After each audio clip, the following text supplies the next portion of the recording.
long range out, mostly 30 and out. It's definitely a different approach, and Marano's handled it pretty well these past couple years. So the Eagles have built a sizable lead here in this first half. The Panthers will have another offensive possession, and Walt, they have done virtually nothing with the ball tonight. Their offense has been negligible. On the 3 drives that they've had, each one lasted only 3 plays, so 3 and outs. And the Eagles that time, with their actually shortest drive of the game, shortest touchdown drive of the game, that is. This one goes 9 plays, but only 30 yards after that botched punt by the Panthers. So the Panthers certainly look outmanned here tonight and put themselves in a bad spot for the Eagles' last 7.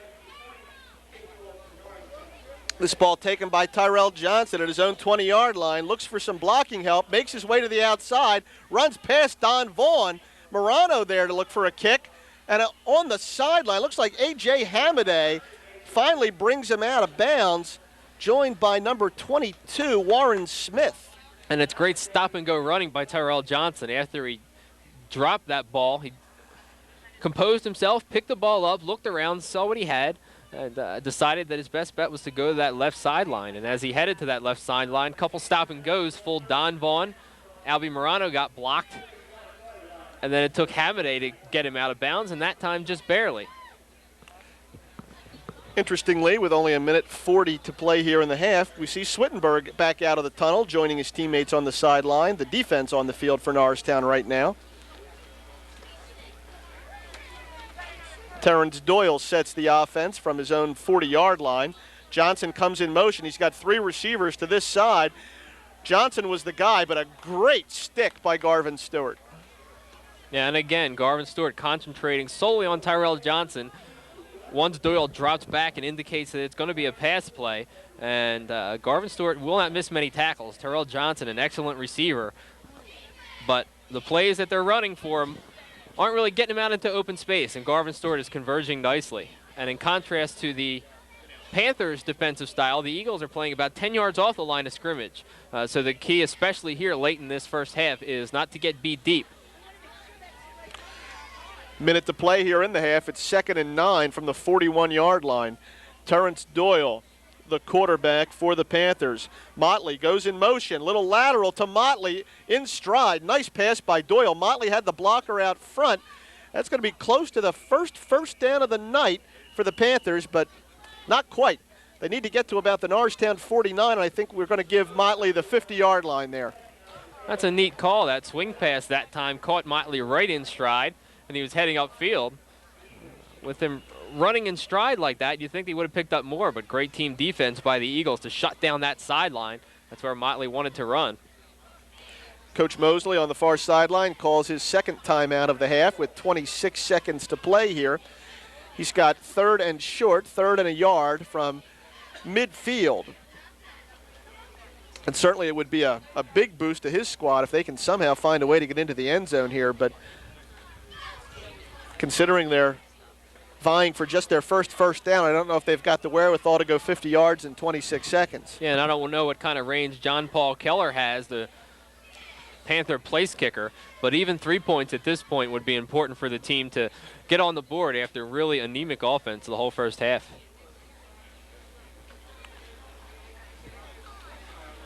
The Eagles have brought Doug White in, possibly expecting a running play on this short yardage play, but the Panthers, with only 1 timeout left and 26 seconds left to go, really don't have a lot of time to play with.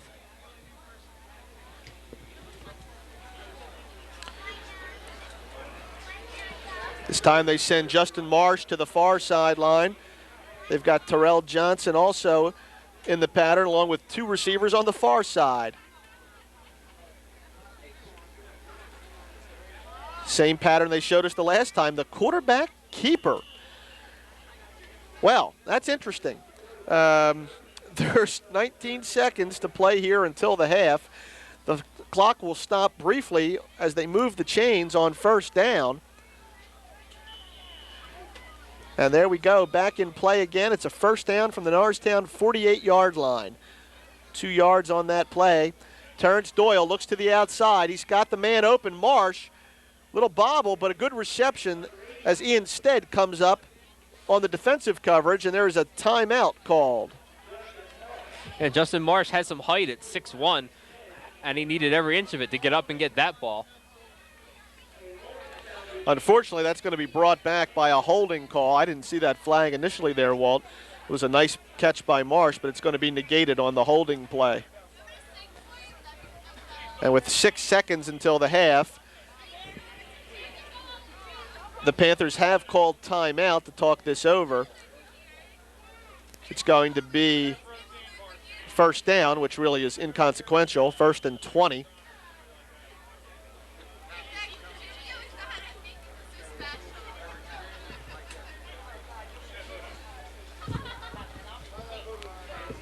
The Panthers are going to have to go 59 yards in 6 seconds. And I think they've called a timeout in this situation. Looks like the officials were charging them with a timeout. Their final one.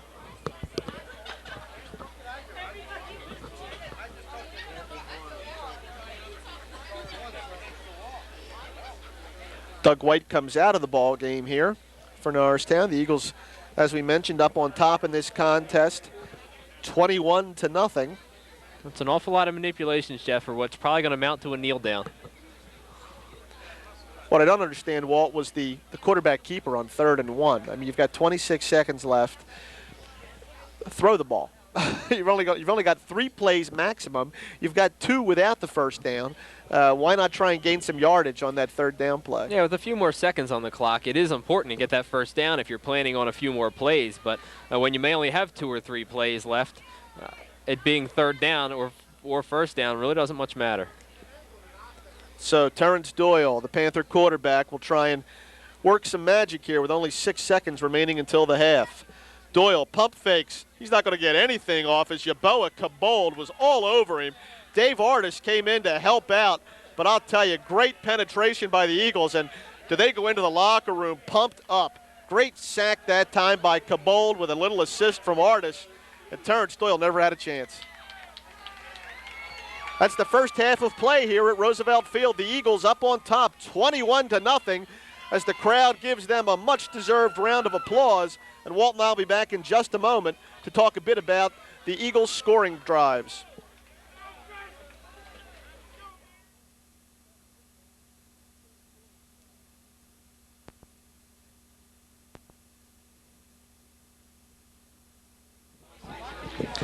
So at the half, the Eagles with a stellar 24 minutes of play. They lead this game 21-0. And Walt, the Panthers have just not been able to get it going on either side of the ball, and certainly not offensively. Nope, all you need to know is that the Eagles are outgaining the Panthers in total offense, 181 yards to -1 yard. Wow. For the Panthers. 3 drives of 4 and 3 total yards, and that final one on that big sack by Yeboah Kabold went for -12 yards. So the Panthers have not been able to get anything going, and the Eagles have pretty much had their way on offense. And the offense has been bolstered by some outstanding line play. The line has done a great job up front protecting Chris Blake and also finding some holes for Swittenberg, Garvin Stewart, and we've seen Don Daughin tonight. Yeah, all 3 backs have gotten a lot of carries. Swittenberg and Garvin Stewart 9, Don Daughin 6 carries, and certainly a lot of talented running backs, but really anybody could be running behind that line tonight. They are just playing fabulous football, have not been knocked back once, and even when the Eagles drop back to throw, they are giving Chris Blake all the time that he needs. Those Eagle captains out there, Brian Webster, Garvin Stewart, James Burrell, and Albie Morano out to convene with their counterparts for the Panthers. And, of course, the Panthers will receive here to begin the second half. They'll defend the goal to the right of your screen. And they've got their work cut out for them, this being the last game in the tenure of head coach Mosley after 4 years steering the squad out there in central Pennsylvania. And we understand that the reason for the dearth of players on the far sideline is they did not bring the JV squad tonight. We thought we were ganging up on a nice small school here.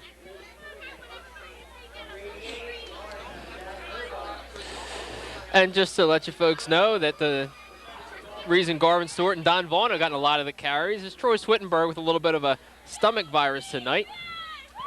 So he's a bit under the weather. Has managed 9 carries for 65 yards, though. So, boy, I hope I feel that good tomorrow. Not tough to be under the weather on an evening such as this. It is cold. It's damp. Certainly the field is slick, but Walt, we really haven't seen much effect on the players tonight. I'm impressed. I was out on that field before the game, and it is moist. Morano to kick. It's a good boot. Deep at the 10. It's going to go past the up man. Taken by Tyrell Johnson at the 10 as he goes back to find it. Look at that pursuit. Jim Zitzer. Great special teams play. Oh, that's going to be a problem. And I'll tell you what, Norristown needs to take it easy there. That time they brought Tyrell Johnson down, and if I were Tyrell, I would be hot. Zitzer made a stellar play, and he was a little jawing in Johnson's face, but then one of the other Norristown players actually came over his head. Yeah, and I think the officials saw that it was really that little tap was intended for Zitzer. No harm meant to Tyrell Johnson, and no flag thrown. So the Eagles definitely at this point don't want to do anything stupid, but may have gotten away with something right there. The pitch comes back to Motley. Motley finds the corner, contained by Milligan, but a great move leaves Don Milligan grasping at air, and it took Greg DeLucia to make the tackle, close to a first down. And again, great backside linebacker pursuit by Greg DeLucia. Milligan did contain, kept Motley to the inside, and DeLucia held him up short of the first down. So it's 2nd and 1 from the Panther 20-yard line.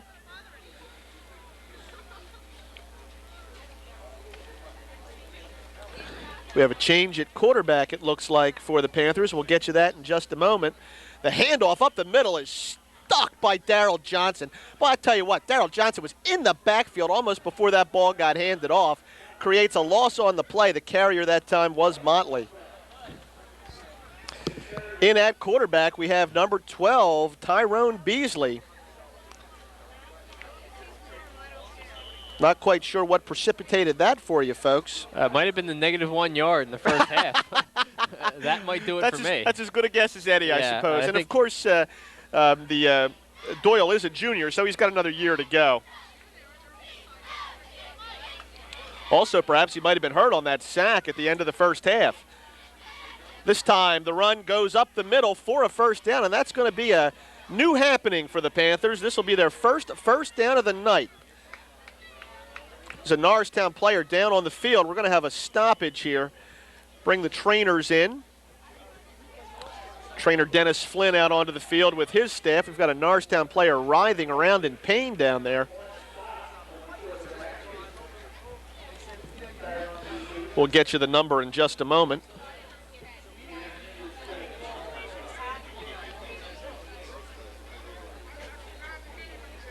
So we've got an injury timeout on the field. It'll be 1st and 10 for the Panthers from their own 21-yard line.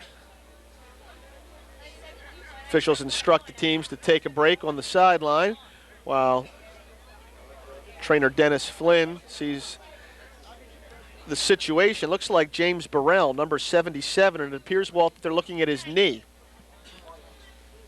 It looks like he got tangled up in the middle there, and you certainly don't expect anything to grab on this slick field, to grab and twist. So if they are looking at his knee, you hope it's only maybe a hyperextension, and certainly that is no minor injury depending on the severity of it, but something that you can sort of recover from. Well, Coach Grove takes a look, and we wait for James Burrell down there on the field. We'll remind you that the Eagles do have another home game planned for this season. That will be Thanksgiving Day, renewal of a long-standing tradition, albeit with a different opponent. Certainly for many, many years, we've had Thanksgiving Day games every other year here at Roosevelt Field, but that long-standing rivalry with Upper Merion High School was discontinued several years ago.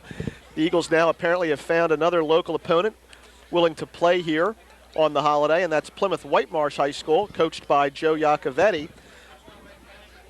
However, the Colonials, right now in the thick of the Quad 4A playoff hunt after crushing Downingtown this weekend. They will play the Bucks of Central Bucks West for the district title. If the Colonials lose, then certainly there will be a Thanksgiving Day game here. If they win, it's still possible that we would play on Thanksgiving Day. Certainly if PW wins against Central Bucks West and then wins the following weekend, there won't be a game because the Colonials will still be in the playoffs and would have to play 2 days after Thanksgiving, and they certainly can't do that, play 3 games in the span of 8 days. If they do make it to the Eastern Championship, it will certainly it will be their call, as I understand it, as to whether they want to play on Thanksgiving Day or not, whether they want to bring their kids back on 4 days rest. Burrell being helped off the field to the applause of the fans here at Roosevelt Field. Yeah, and he's certainly favoring his left leg there, Walt. And that's a tough break for a heck of a football player. James Burrell has had an outstanding season this year. Yeah, and what you look for is the improvement.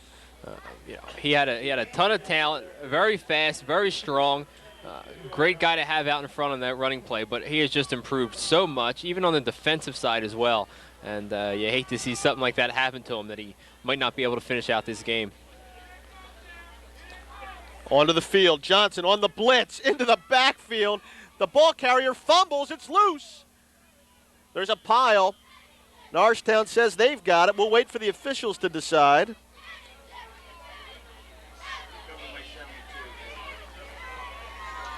Looks like, Walt, to me, since we're not indicating any change, that it was recovered by the Panthers.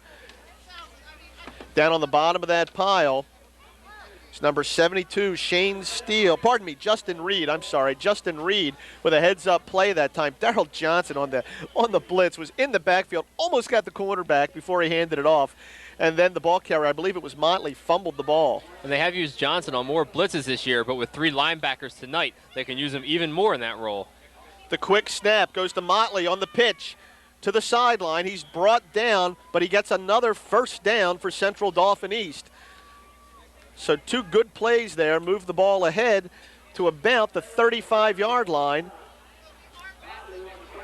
And Motley that time got the 4 yards that he needed. But so far tonight, whether it be far side or near side, he just has not had the speed to outrun the Norristown defenders to that sideline and be able to turn it up the field. Far side, that's that comic strip, right? Out to the far side. The far side. That's right. I always enjoyed those. I figured on a night like this, we need to cite a few more comic strips and add a little levity to the broadcast. We could really do a lot with Motley Crew, and all that kind of stuff, but we haven't really gone there yet. Motley's crew has really not helped him out too much tonight. He has been on his own a lot when he goes to the outside. Motley's been crewless, perhaps even. On that carry up the middle, he got about a yard, if that. Now let's give him a yard, call it 2nd and 9 for Central Dauphin East with 8:30 to play here in the third quarter, and the Eagles holding a 21-point advantage.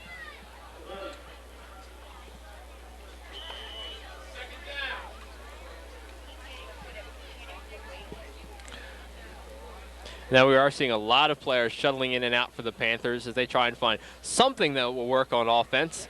They've already gone to the new quarterback and are making a lot of other substitutions as well.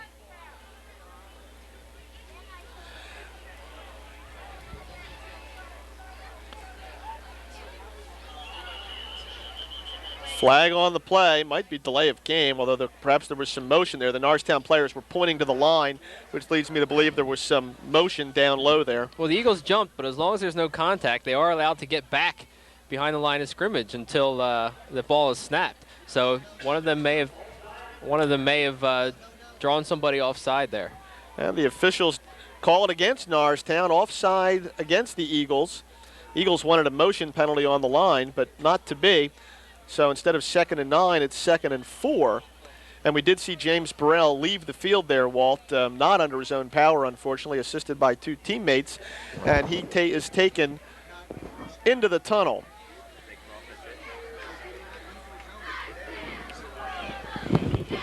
So on 2nd down from the 41, they go to Motley off the left side. Close to a first down, the tackle made by number 3, Darrell Johnson, assisted by number 51, Troy Ellis. And there's another flag on the field.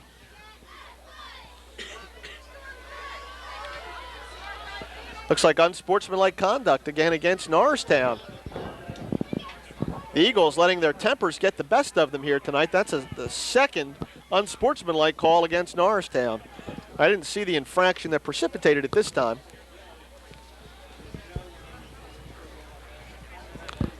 Certainly the best field position of the night for Central Dauphin East. That 15-yard penalty carries them to the Norristown 41-yard line. It'll be 1st and 10.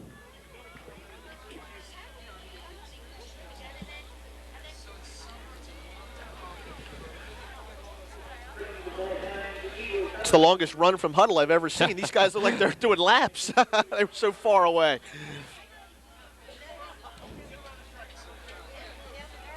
The replacement quarterback, Tyrone Beasley, at the helm. Beasley pump fakes, goes deep, overthrows Tyrell Johnson, and he almost catches it. Oh, it's going to be interference.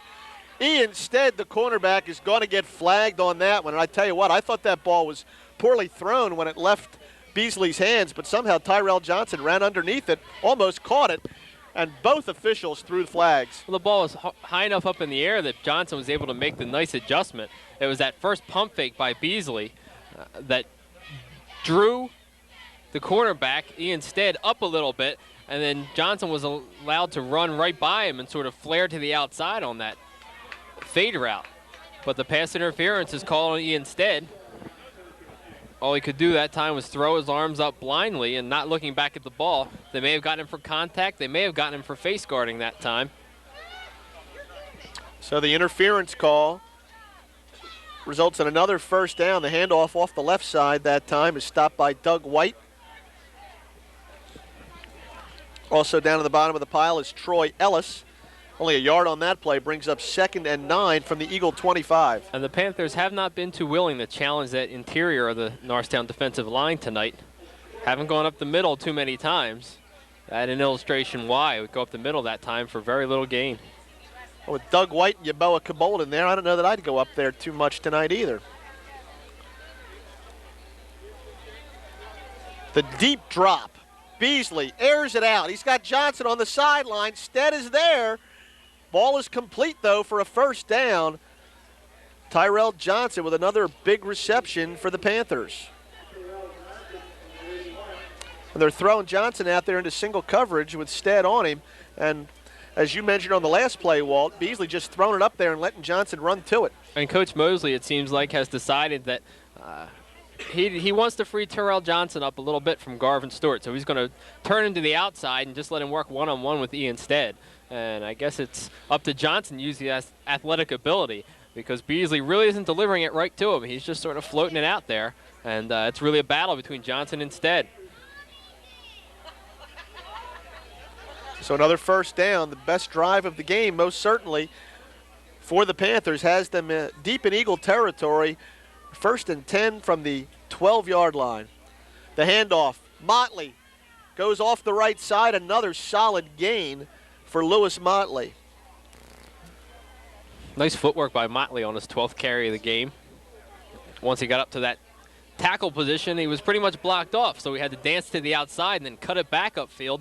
Certainly not an easy proposition on the field tonight. But a healthy gain this time down around the goal line, and the Panthers are going to need more gains like that. Cannot afford to lose any more yardage right here if they plan to put up 6. Certainly the change at quarterback at the half has been beneficial for Central Dauphin. Look at the blitz by Darrell Johnson. I don't know how he stayed on sides there, but he just bowled right over Tyrone Beasley. That is perfect timing. You cannot get any better than that. Wow. Beasley had one step out from under center, and Johnson was all over him. And with Davis and DeLucia in there, it's really freeing Johnson up to do a lot of different things. They've brought him on the blitz a lot tonight, both run blitzes and pass blitzes, and that time Beasley lucky to even hold on to the ball. And with that great defensive play by Johnson comes a timeout called by head coach Earl Mosley.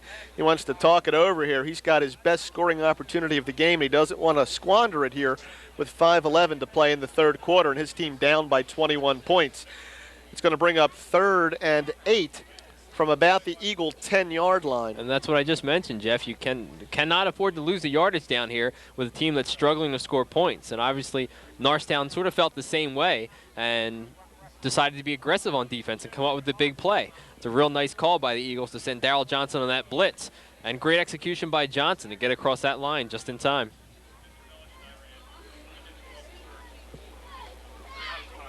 And Walt, while we have another break in the action, I have to say the best hot chocolate I've ever had here at the field. Stellar, beyond compare. It's tremendous, and I'll tell you what, it couldn't be a better night to have it so good.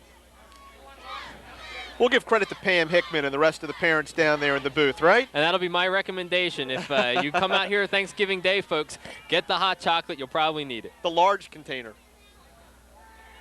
The play action. They go to Johnson out in the flat. Great coverage by Darrell Johnson, A.J. Hamaday, Greg DeLucia. The completion was there, Walt. It was a nice touch pass out to the outside, soft pass out to Tyrell Johnson, but the Eagles were all over it. And they had a linebacker out there covering that play. They must have had it diagnosed extremely well.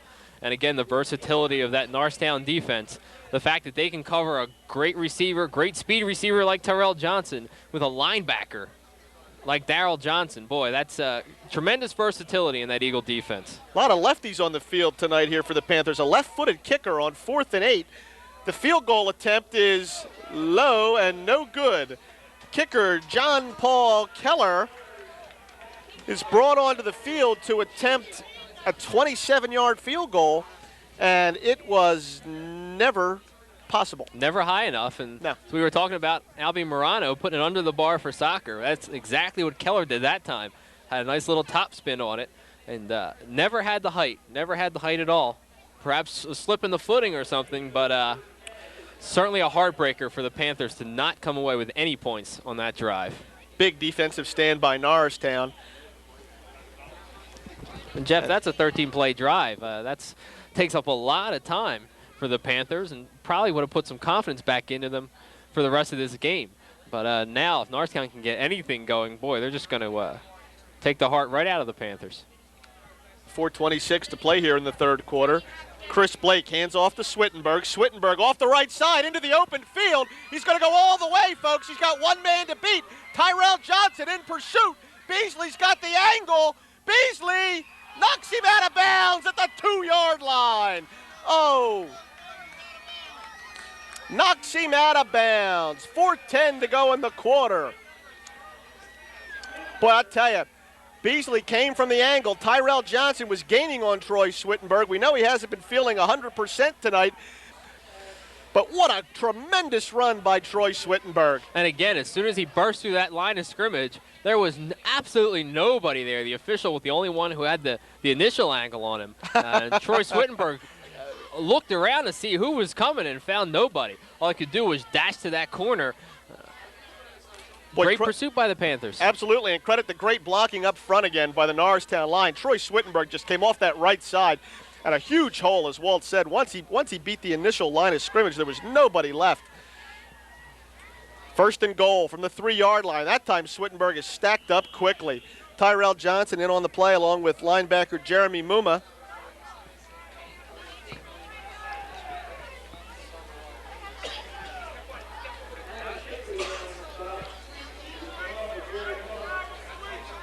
Walt, that last carry went how far for Troy Swittenberg? That's more than doubles his yardage for tonight. An 87-yard bolt by Troy Swittenberg. Almost kept his foot in bounds there to dance into the end zone. But wow, what a run. So the Eagles now, second and goal. Lost a yard on that play, it looks like. Swittenberg again, up the middle. He's got a hole this time. Touchdown. Troy Swittenberg converts from 4 yards out for the score. And the Eagles up on top, 27-0.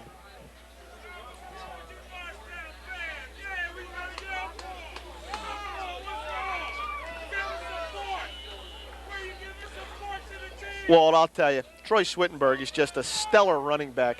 And with 2 more years to go here in an Eagle uniform, there's a lot to look forward to on this squad. We've seen some outstanding players come through these halls, most recently Damon Carroll, who's now playing for the University of Florida. But Troy Swittenberg is certainly a great player in his own right. Morano converts on his 4th extra point attempt to make it 28-0. And the thing you want to highlight with Troy Swittenberg is that he really he'll take the easy yards, and you have to as a running back. You cannot continue to take shot after shot after shot and survive and be 100% effective. He'll take the easy yards. He'll take the holes. He knows when to go down. He knows when to fight for the yardage. Really just a very smart running back, and that's how you gain the extra yards. That's how you really survive as a 3-year running back. Well, certainly I can't say enough good things about him, and I'm really impressed by the way Chris Blake has matured this year. It's what we hoped for. That's what Coach Grove, I'm sure, wanted when he decided to start the junior this year. And Chris Blake is not disappointed. He has gotten better as the season has progressed, and I know Coach Grove will feel good going into next season at those two key skill positions. Yeah, you're real excited as a coach when you can recognize a guy who's an underclassman, recognize a lot of talent in a guy like that. Chris Blake's a big guy. He's got a real strong arm, and probably the only uncertainty coming in was how would he handle the pressure? How would he handle the big games? And I'm sure they had every confidence in the world in, but you just don't know until the guy's on the field. And as you said, he has not disappointed. He's been fabulous, and really what you look for when you want to throw a junior quarterback out there. The other key position the Eagles are going to have to replace next year, though, is that blocking back. Always an important spot for them. They've had some great backs, but the Eagles have rarely played a one-back offense. They always have a guy leading, and certainly the big holes we see Troy Swittenberg run through, a lot of them courtesy of Garvin Stewart. Booming kick by Albie Morano goes over Tyrell Johnson's head into the end zone for a touchback. And I'll tell you what, Walt, when I looked out there on the field, it seemed to me they were up awfully far. They seemed to be up almost to the 20-yard line, and Morano just pounded the ball deep, never had a chance for a run back. Morano, a few of this game have been low liners or rollers along the ground, but that time he got everything into that one and kicked it way over Johnson's head. Certainly not an easy task on a wet field, but Morano doing the job tonight with 4 extra points. And now Central Dauphin East takes over 1st and 10 from their own 20-yard line. They've got Marsh and they've got Johnson in the pattern. Tyrone Beasley, the quarterback. Beasley to Motley. There's a flag on the play, and Motley looked like he was running home that time. There was nothing doing there, boy. Great coverage by Darrell Johnson, Don Milligan.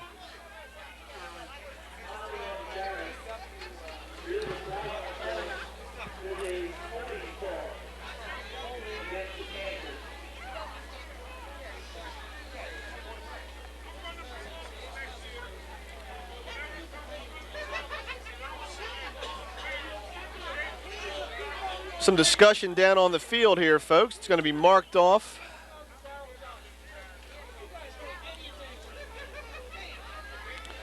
Against the Panthers.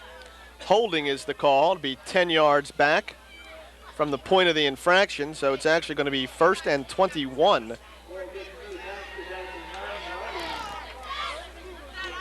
Lewis Motley saying, geez, I'm glad I didn't take a hit on that play. I'm glad I ran out of bounds if I've got to lose 10 yards anyway. Beasley sets up again, looks to pass. Johnson with pressure, he gets it off, delivered. What a catch.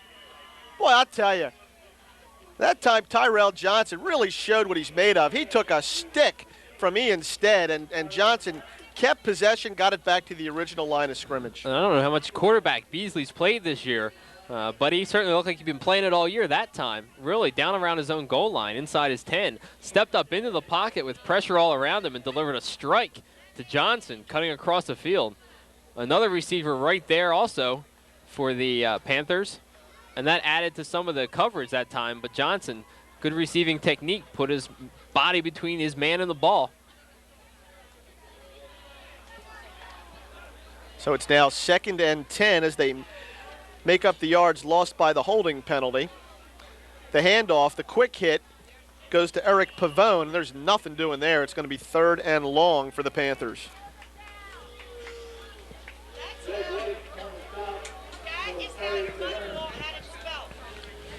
And without a lot of possessions tonight, Pavone has not gotten a lot of carries for the Panthers. Walt, we did see James Burrell come back out onto the field, but his left knee is tightly wrapped. Looks like he's got some ice on it.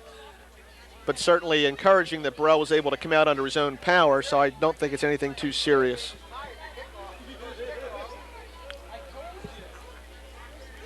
Third and 9 now for Central Dauphin East. They go with the play action. Beasley rolls. He is under intense pressure. Ball was loose, but the player was down. In the backfield that time, Brian Webster, Mike Ginyard, Doug White, Dave Artis, you name it. Any one of those guys could have made the play. They forced Beasley to scramble. He slipped and fell for the sack. Yeah, they chased him to the corner, and all he could do was try and come back the other way.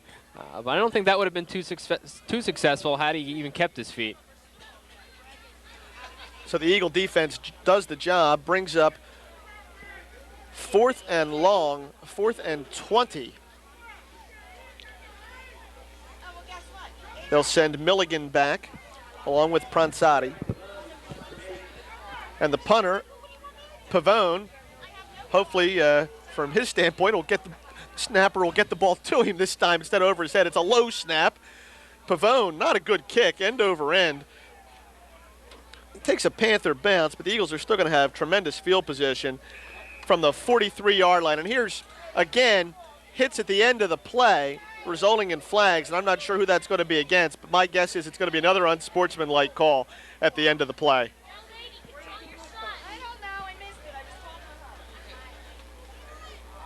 That's it. Unsportsmanlike conduct for the 3rd time tonight against the Norristown Eagles, and really no point to it on that play. That ball was not going to be fielded. It was certainly in Norristown's favor where that ball was going to be spotted.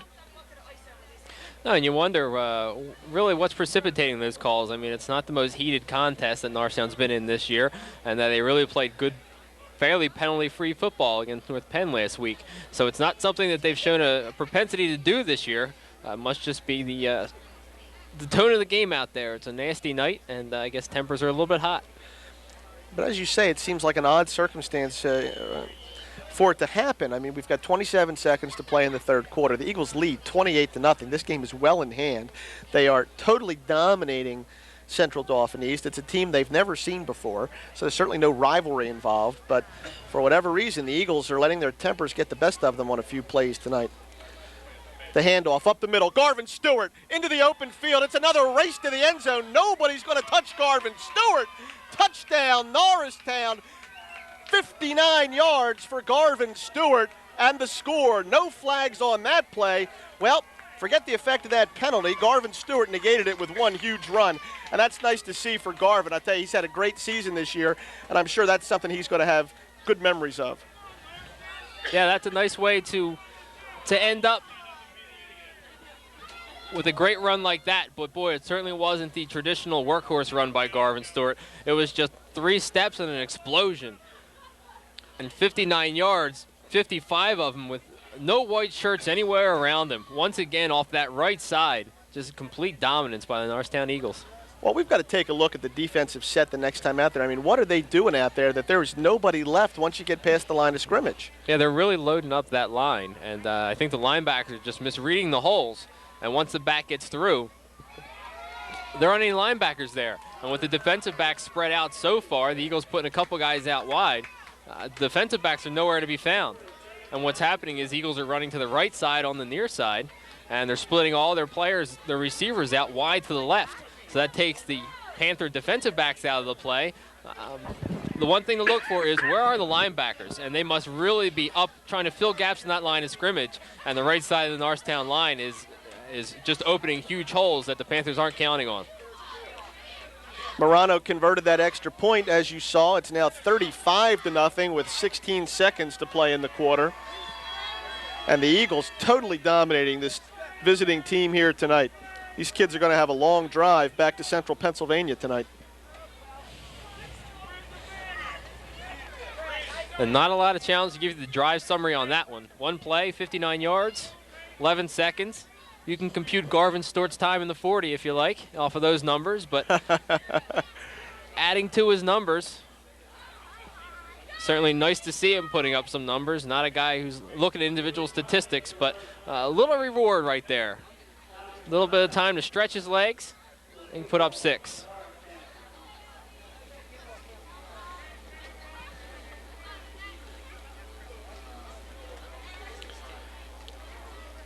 Well, I don't know if Joe Fabrizio is going to have a chance of getting Central Dauphin East back for another game here. I don't know if he set up a reciprocal agreement and agreed to go out there next year, but Morano's kick spiraling, taken at the 11-yard line by Tyrell Johnson. Johnson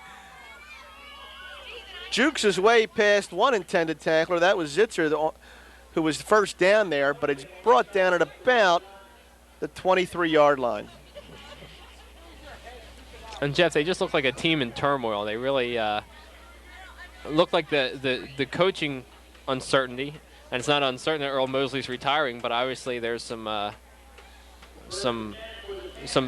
problems that they're having, keeping and retaining their coaches, getting a new coach, and it really looks like it's affecting them. I mean, there's really no reason to let that ball bounce that time, and it looks like coaching is really reaching into all aspects of their game.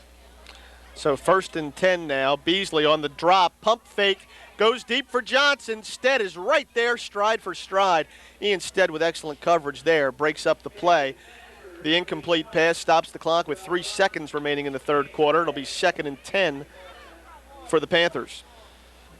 And they are doing everything they can to get Tyrell Johnson one-on-one. Most of the time it's Ian Stead who has the responsibility. He has come up very big tonight. But they're not sending Johnson into that middle anymore where the safeties, Stewart and Trey Hadrick in on that play over to help out Ian Stead, can converge on him. They're just trying to get Johnson free down that sideline. And the officials say that the time has expired in this quarter. So since they keep the game clock, we'll change ends of the field now for 2nd down. Be 12 minutes remaining in this contest. And the game is well in hand. Norristown, assuming there's not a disastrous breakdown in these final 12 minutes, will improve their record to 5-6 with the great hope that they can fight back to 500 on Thanksgiving Day. But that will be no small task against an unbelievably strong Plymouth White Marsh squad. Give a lot of credit to Joe Iacovetti with what he has done with that program. Yeah, they've become a perennial power these last 3 years. They've been absolutely incredible. And I don't know if you've been following those playoffs for a couple years, but very interesting. A team in Downingtown that won the state championship last year.